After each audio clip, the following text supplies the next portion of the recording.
Hello, welcome to episode 2 of Medusa's Tangle.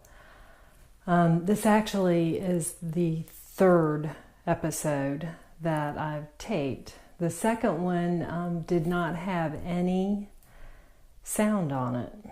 And one of the things that I have learned is to accept things and to trust that they've come out the way that they're supposed to, and that it's meant, and not to be frustrated or upset about it. So when I didn't think to check it first. So now I've learned to do a check first. So I did that. But one of the things that I've learned is that if it didn't come out, there's a reason for it, and just to be like, well, thank you, universe, for sparing me whatever problem that would have created.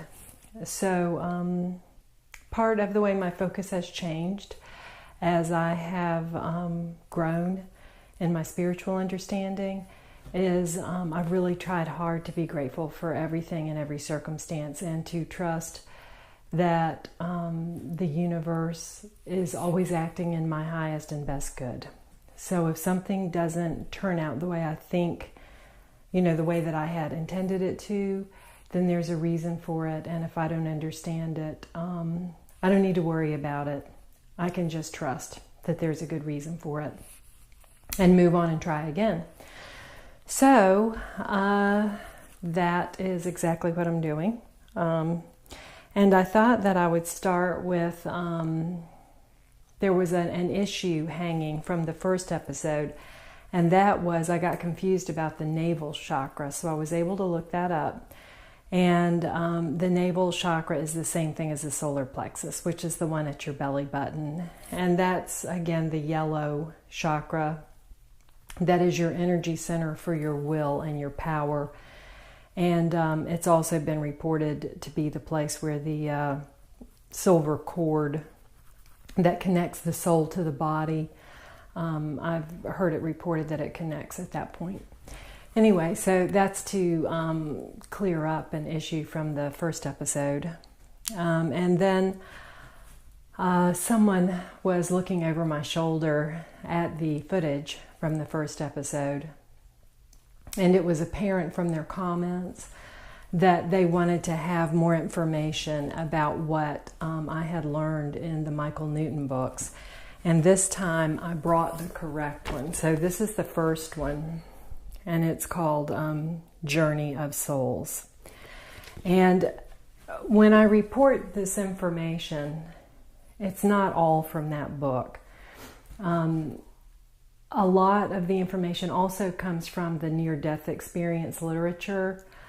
So, one thing I forgot to do before I got started was to say, thank you, universe, for giving me the opportunity to do this.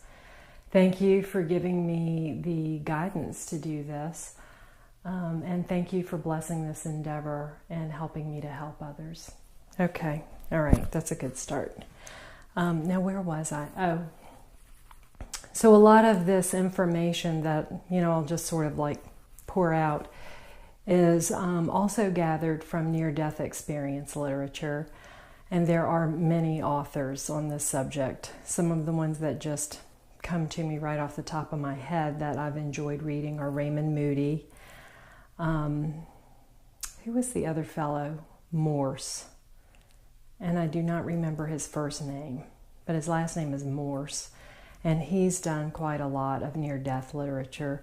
Raymond Moody is really one of the big ones. He was a medical doctor at University of Virginia. And there, the University of Virginia still is doing, Ian Stevenson is a reincarnation expert who also taught at University of Virginia. So UVA has, strangely enough, in this conservative state of Virginia, has really been pretty leading edge on New Age spirituality.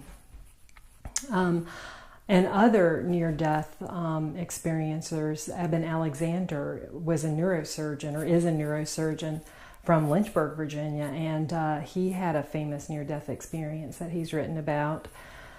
Penelope Atwater is from Virginia, and she has written many books about her near-death experience, and those are really fascinating. Another couple of authors that I've really liked a lot, their books on that subject are Danny and Brinkley is very interesting. Who was the other one? Anita Morjani, great book. And Betty Eadie. I love the Betty Eadie book. It's so sincere. That's what I really like about the Betty Eadie and the Danny and Brinkley books is, when I was new to this, when I was newly awakened, I was getting over a lifetime of being a skeptic. So for me to read books by people who were very credible, and honestly, it did help if they had an MD or a PhD after their name, I just thought, well, they must know what they're talking about. That's not always true, but in this case, I thought it was. But also what I found to be particularly credible were people who would just never want to admit to these strange things happening to them. So that would include Danny and Brinkley and Betty Eadie, because they were very, like Danny and Brinkley's a good old boy redneck dude. And so, if somebody like that is going to step up to the plate and say, hey, I crossed over, I went to heaven and I came back, there's a measure of credibility in that, because he's not that's not the type of person that you would expect to own that kind of a strange woo-woo kind of experience. So the information that I'm going to share, which was based on the questions that I received after the first episode was viewed, comes from a variety of places. So not just life between life literature, but also the near-death experience literature. And just a quick sort of, again, I'm not scripting this. I've just decided to let it free flow. So,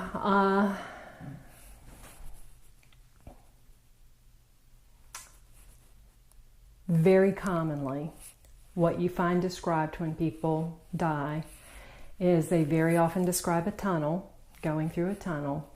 There's very often light at the end of this tunnel, and on the other side, they are typically greeted by somebody they know and recognize. Some people meet Jesus. Other people meet family members or friends. Some people see their dead pets along the way.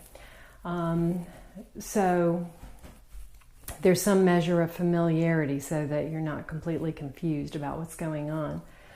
For those whose time has not come, so they've had some kind of an accident that's caused them to have, they're dead, but it's not their time to come back to heaven.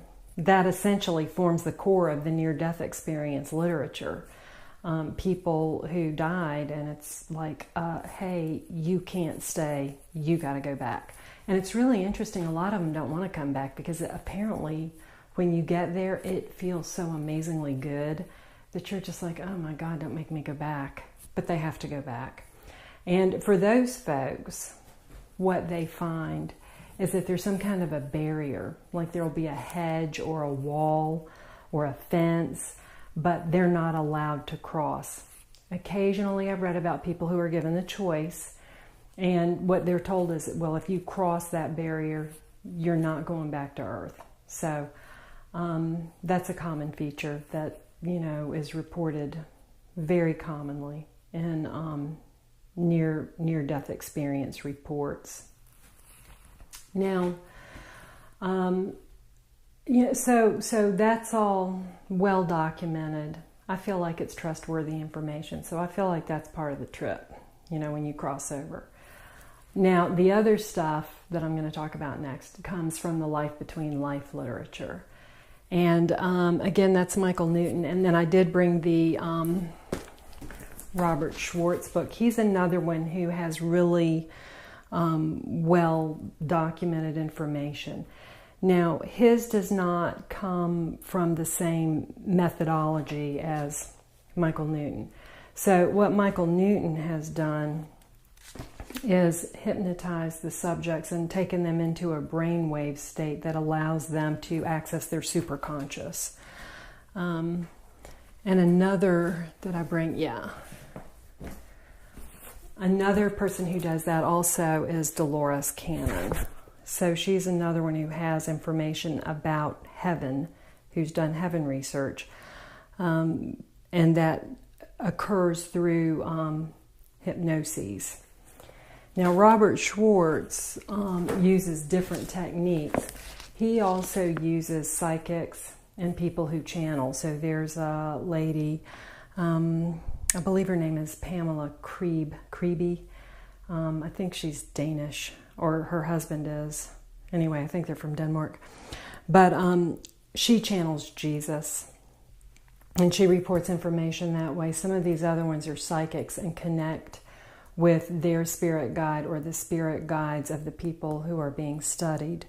So he's used other techniques, but it's similar in that he's looking at what's going on the other side. So, where to begin? It's a fascinating topic. I guess just to sort of continue on with where the near-death experience literature leaves off is, so once you cross over, what I've seen reported is there may be a period of rest if you're like really worn out. If you had a tough lifetime, to rest, refresh, get refreshed, there's like a light healing chamber that you can go to and get your energy recharged. But at a certain point, everyone goes and meets with their elder council. And these are, they're very highly evolved spiritual beings who oversee the journey of your soul and the perfection of your soul to get to a state of perfect love. Spirit or elder councils, my recollection is that they typically have up to like maybe 9 members. It might have been more than that. It might have been 12 or 13, but I think it was like around 7 or 9 typically. And I found this all so fascinating after I had done a lot of reading on it that I ponied up for my own life between life regression. They're expensive. So, like you could buy a pretty decent used guitar for what these things cost. But I wanted to do it. And the thing that I found to be important about making a choice in who to get this done with, a lot of people will claim to do life between life regression, but for the one that's really the classic where you do get to go and meet your elder council, to me the only person that really seems to have that down pat is Michael Newton. And so I found that when I went and got a life between life regression with someone who had trained at his institute, that I had a true life between life regression experience.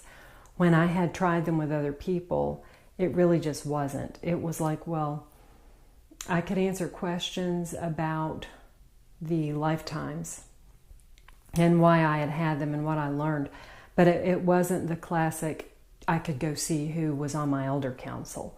I really wanted to meet my elder council. And it was really strange when I went and did this. So I had to drive to Northern Virginia because the closest practitioner who's been trained by Michael Newton is there. And all the way up there, it was crazy. Your soul knows what you're doing. And it was already, pretty much when I got in the car, I was immediately very dizzy. And so I spent 2 hours driving really dizzy. And I was just like, this is weird.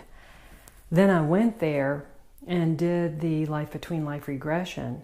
That's a 3 to 4 hour process. It's long. The induction to get you into the brainwave state that you need to be in to actually get there takes a long time.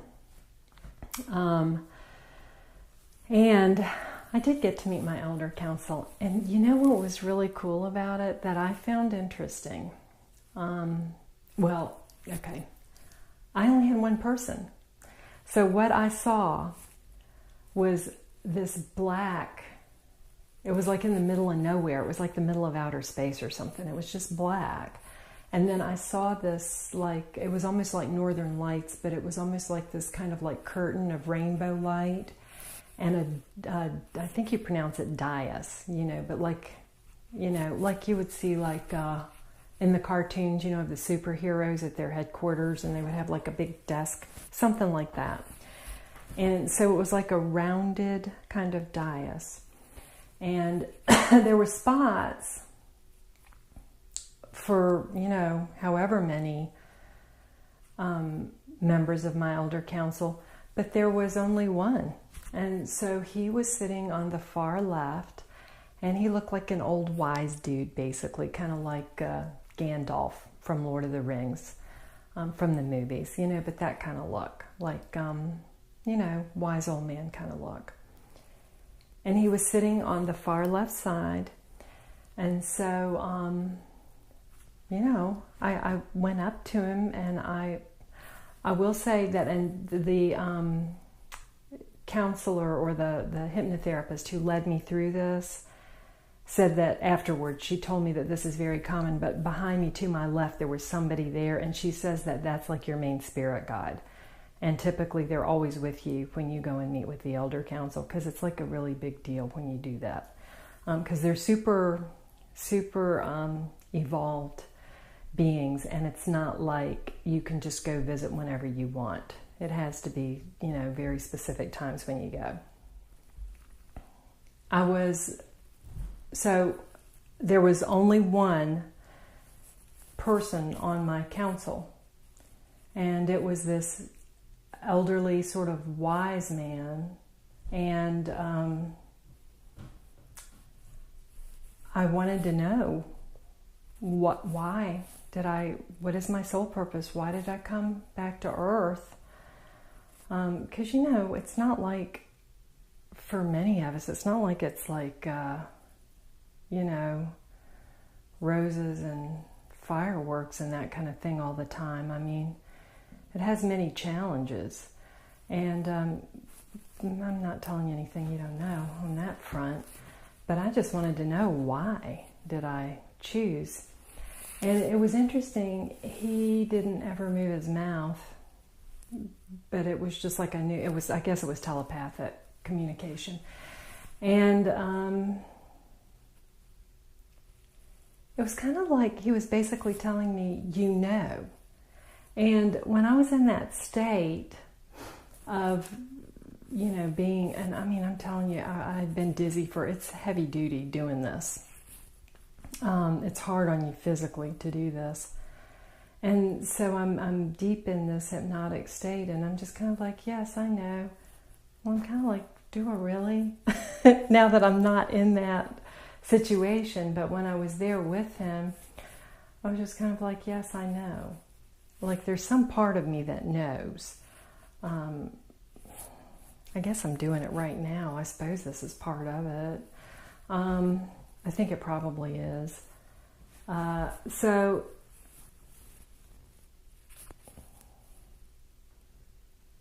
that was pretty fascinating, to actually be in that place, to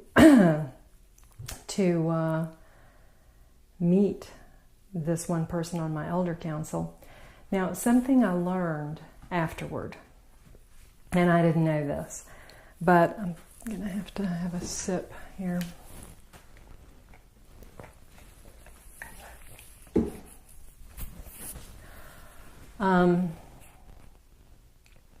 The hypnotherapist informed me afterward that as you progress in your spiritual development, you have fewer and fewer members on your elder council. So I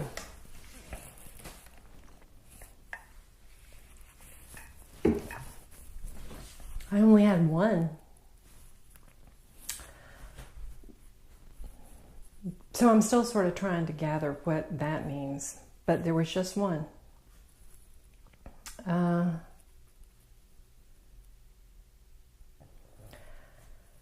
When I came out of that regression, I was even more dizzy than when I started, and the 2-hour drive home was like unbelievable, and I had to go straight to bed. So physically, I found it challenging. Now, I'd like to go back and try it again. One of the things that happens before you're taken to the life between life state is you're taken to a past life.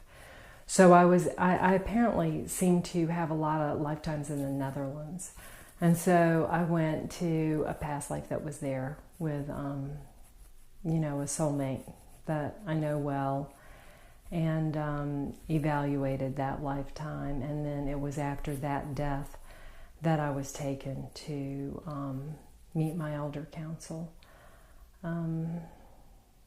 So it was an interesting experience, but I didn't really exactly get the, well, you know, here's the 3 big things that you were supposed to do in this lifetime. 1, 2, 3. And they didn't set that out for me. It was like, hey, you know. And I'm like, really? I'm like, okay, I guess I'll figure it out.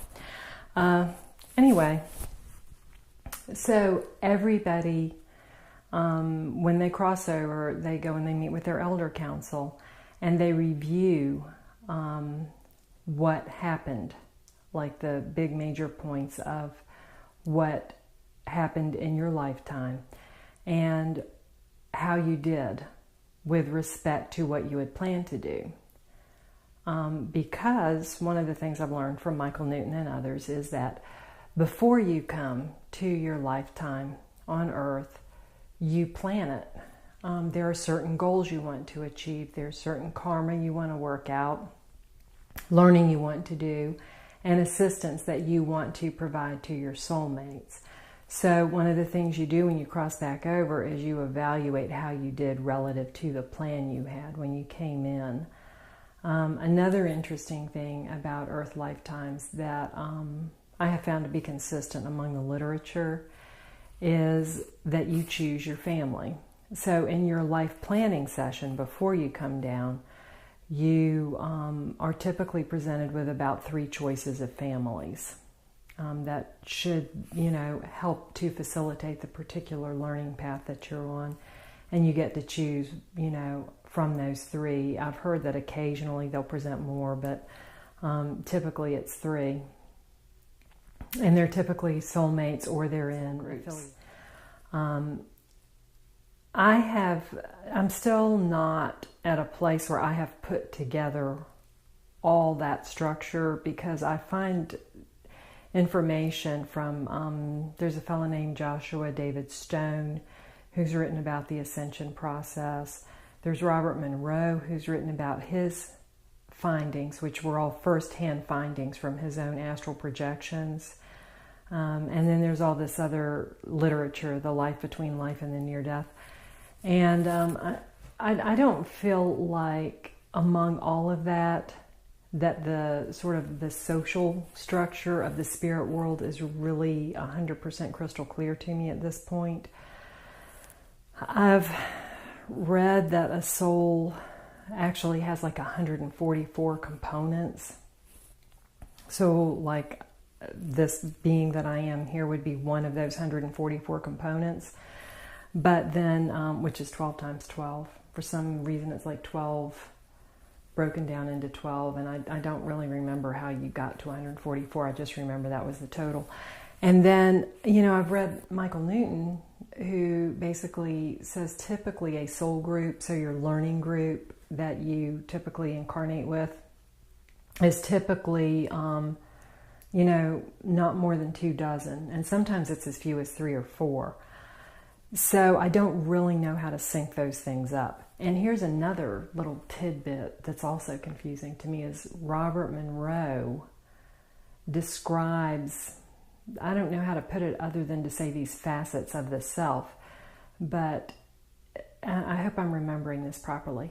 But he described finally figuring out that he was looking over this field of what he thought were flowers and he realized that it was faces of lifetimes that he had had, and that it was just vast. And so these were all components of him, of his soul and who he was. And I'm like, how do you fit that into the picture? I really don't know. I will say one thing that I find very interesting, though. When I do my chakra activations, this is something that I find to be very interesting. I had, just as a matter of course, and this is before I'd ever read this in Robert Monroe, there's 5 other chakras that I didn't talk about in the last episode. There's actually lots of chakras, but these are just the big main ones. There are 5 astral chakras, and they all have names like Divine Gateway and, you know, the Galactic, and they're fancy dancy names like that, which I don't remember. But I had always pictured the top one, and this is the one that would connect to the energy of the God chakra. I had always pictured the top one as a daisy. So what I pictured was an endless field of daisies, and I was one of the daisies. And it sounds very consistent with what Robert Monroe describes, where he was looking out over this field, this vast field that he thought were flowers, and as he looked closer, he was like, they're not flowers, those are faces of myself. And so I'm wondering if that's what I'm seeing, because it just kind of spontaneously arose when I was doing my chakra activations. Anyway, back to more information from Michael Newton. I'm wondering if that's enough for today. I think it might be. I'm trying to just sort of feel my way through this. But I guess to summarize what we've talked about today, from various branches of spiritual literature, it does seem to me very consistent that when you cross over, you pass through a tunnel, typically. That's very common. Go to the light. You are greeted by someone you know and recognize. And at some point, you wind up meeting with your elder council to go over how you did with your soul plan, the one that you came into this incarnation with. And you look at what other growth your soul needs. A few interesting tidbits from Michael Newton's book that I was just flipping through today before I did this tape, which I just could not even grasp this. But there are levels of development. And he said that in Earth time, there are souls who have had 30,000 years worth of incarnations on Earth and are still like pretty much at like beginner level. And I'm like, whoa, that's a long time. But anyway, and then how do you reconcile that with the whole concept that time's not real? I don't know. I'm still trying to make sense of everything. I thought that was pretty fascinating. And then he also talked about a soul who spent almost 1,000 years in lifetimes working on mastering envy, just getting past envy.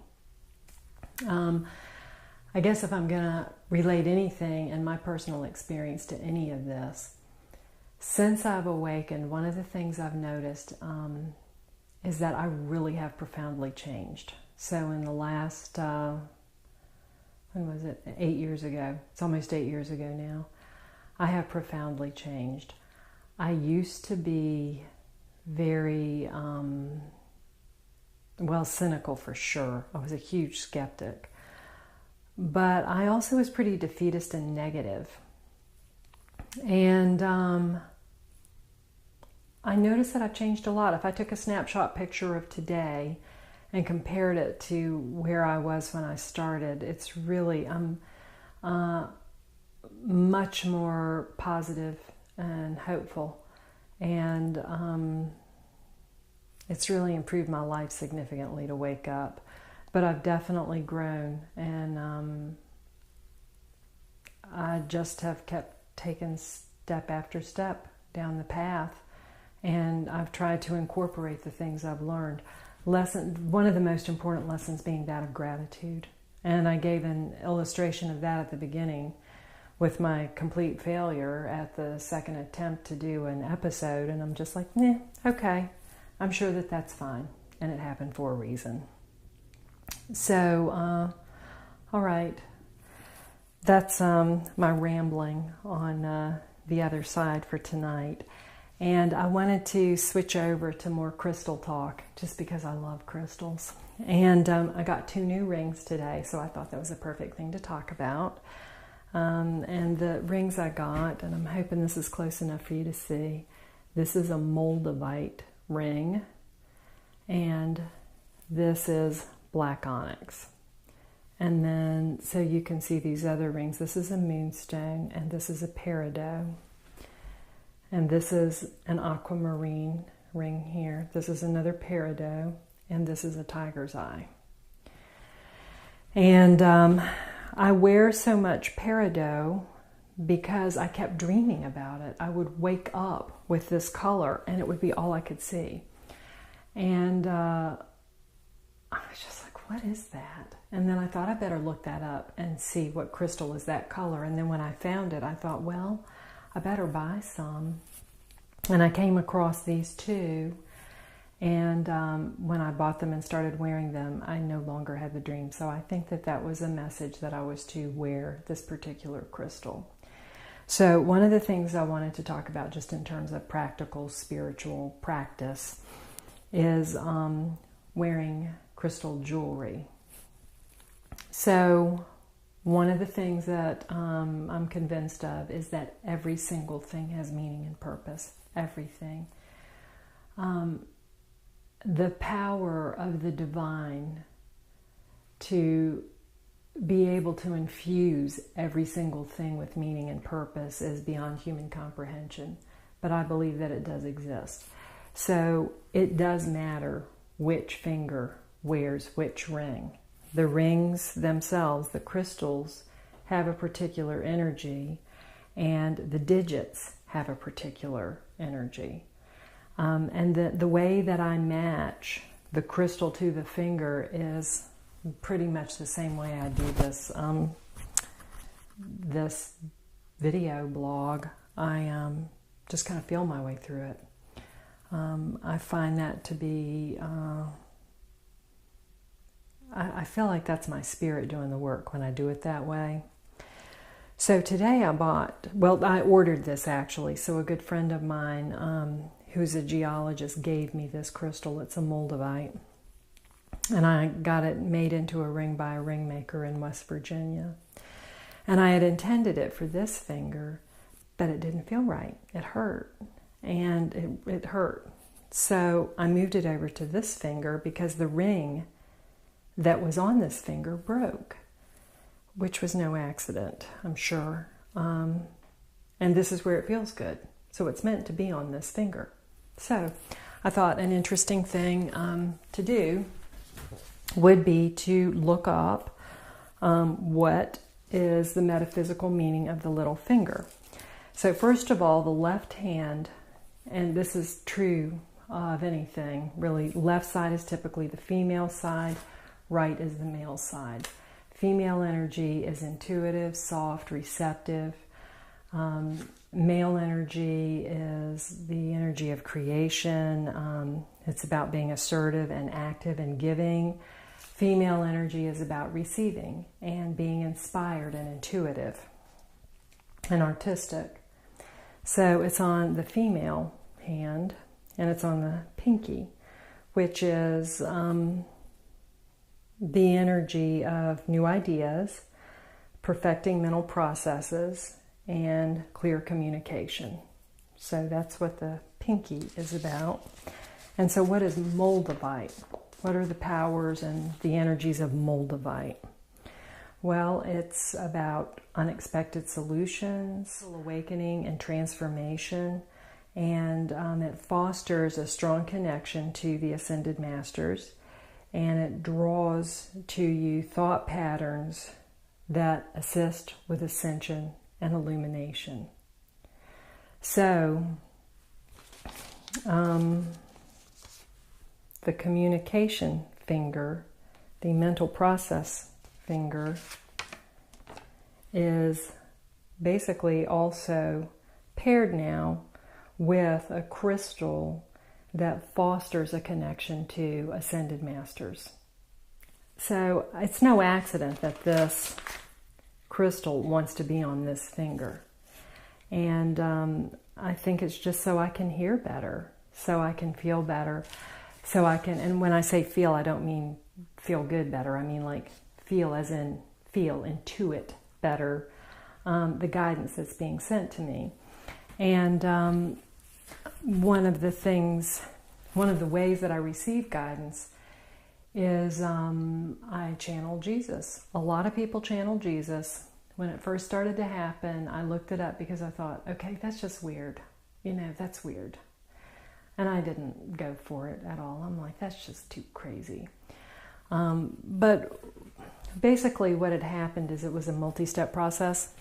So there's a lady named Shakti Gawain who's well known in the spiritual community and really a great guide and teacher.